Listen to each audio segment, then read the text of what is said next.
Good morning, Fermentation Friday. Been a while. Okay, listen. So if you were thinking about making the lacto fermented hot sauce that we make every year, this is a good gateway project to that. Side note, your corn silk is good for teas that help you sleep. Okay. This project of lacto fermentation, I tried for the first time with my neighbors about 3 years ago. 2 or 3 years ago, and I have been obsessed ever since. Okay, so this is pickled corn, but unlike our pickled cucumbers, this is not vinegar based. Okay, this is the lacto fermentation where we use a salt brine in order to pickle our corn. Now the first time we did it, we just went straight up salt brine, and it was delicious. It was scary, but it was delicious. This time, well, previous times have been plenty too. This time I wanted to zhuzh it a little, you know, add a little razzle dazzle. So I'm going to put a few more things into my fermentation vat, which is just this half-gallon one, to make it a little more spicy. Now, also things that I have learned from the first time that we did pickle corn, you definitely want to make sure you're using your salt that doesn't have the anti-caking agent in it, because it's going to get cloudy anyway because of the corn milk, and this helps it from getting too murky. I didn't tell you what it tastes like. For me, it tastes like olives. Real deal. I don't know how else to describe it. It's that kind of tangy. The brine tangy that you get from olives is what you get on the corn. Now, I'm only doing 5 ears because for the most part, me and Mommy are the only ones that, oh no, Daddy eats them too, are the only ones that eat them.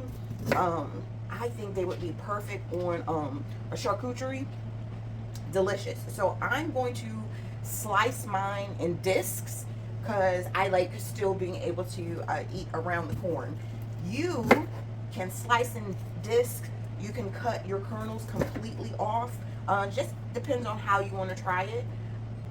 So let me get these sliced and in, and then we can finish talking about what's going in there. All right, so this is all cut up in our clean, sterile jar. How do I get something this big sterile? I boil water, pour it in, cover it with the lid so it all can steam, and then pour it out. I'm not putting this. Oh, if you have a dishwasher, you could probably do that. I am the dishwasher, so boiling water it is. Also, let's do the science part of it. So for every quart of water, you're going to do 2 tablespoons of salt, which is about 3% salinity, okay? If you're doing more, we're just going to follow that measurement. Every quart, 2 tablespoons salt. Okay, so what's different this time around? We're going to do some garlic. Crushed 2 cloves. We're also going to do mustard seed and red pepper flake. So a teaspoon of each. You can also do coriander. I saw some people doing coriander, but I'm going with the mustard seed because I want that tang. And then just, these are really hot too, so maybe, okay, I'm going to do a half a teaspoon of the hot peppers because I know how hot they are. And then we're just going to get our brine. I might need to stir that up a little bit. We're going to get our brine in and over our corn. And we want it to cover. So I need another quart. Hold your mute. All right, same thing again. Our 2 tablespoons. Yes, there was still some salt left in from the first brine. Yeah, we're going to get all of that into our vat. Quick little mixy.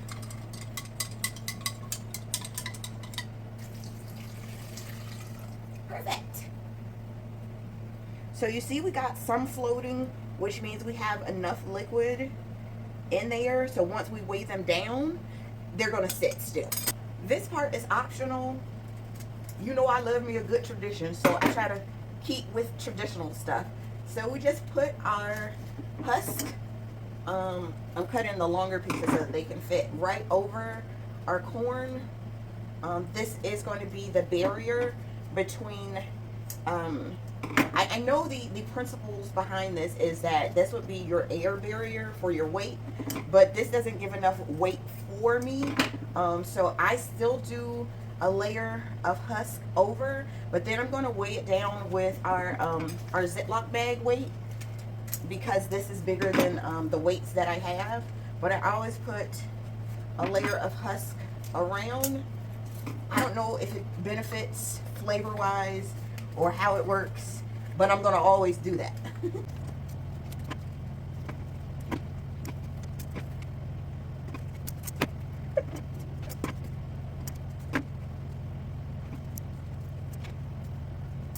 And this is what we look like from the inside of the jar with our husks. So you can see that you can't see any liquid, no corn, anything. And then we're just going to throw our weight over top of that. All right, this is our weight. It's just a regular Ziploc bag filled with water. That one had too much water in it, so I'm taking some of the water out. I'm going to take that air out. And just like that, our water weight fills the gap. Let out some more of that air. Zip us back up. Voila. Our top on, and we have our lacto fermented corn going to work. You see how everything is submerged under your brine? That is key. That is key in most of our fermentations, that things stay submerged so that they don't get a fur coat or go, all nasty and stuff, okay? Keep it under the water when we're making our vinegars and all of those things. When I say keep it submerged, I mean submerged. And that way you avoid yucky molds. Now you may get some yeast that you'll see around the edge, kind of white, kind of flaky, looks like flakes. That is fine.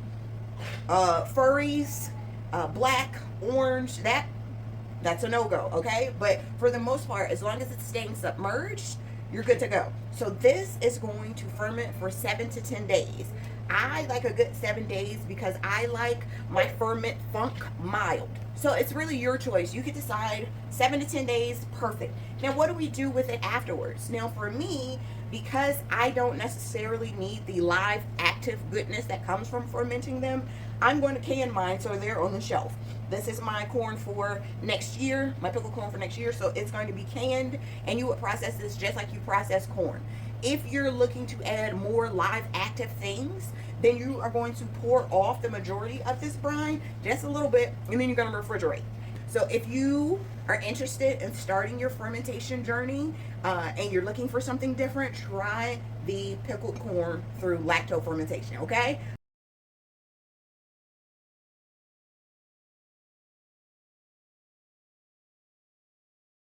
So we started our pickled corn last week. We did our lacto fermentation, and I just wanted you to see the whole process. Now, before I've told you about the ickies on your product, whatever you're fermenting, this one does have some ickies. But remember, our water weight and then our barrier of our corn husk that we put down kept all of the ickies away from our actual product. So I'm going to pull that out. And I just have a bag waiting to the side to drop everything in. And you can see that rim of ickies, but none of it touching our corn. So I'm going to pull that out. See, all of that is attached to our husk.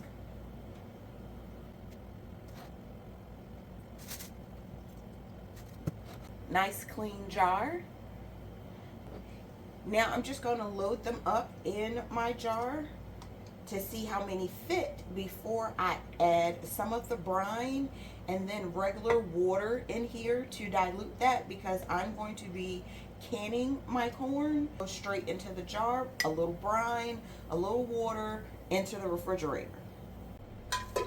So if you remember, this time around we also did we added a few more ingredients to our brine. It was so good. It's got that little bit of spice from the red pepper flakes. And definitely that garlic is in it. It's really good. I'm sorry. We're going to fill halfway with our brine, and the reason why we don't use all of our brine is because of the salt levels. We don't want it to continue to ferment. We're just storing it. So halfway with your brine, and then the rest of the way with plain water. And just like that, you have your fermented pickled corn. If you're not processing to the refrigerator, up to 2 months. If you're processing on the shelf, 18 months and beyond. Okay, so if you haven't tried fermenting for the first time, this is an easy one, really delicious. I promise you, you'll be surprised if you try it. Okay, all right, neighbor, I'm gonna talk to you.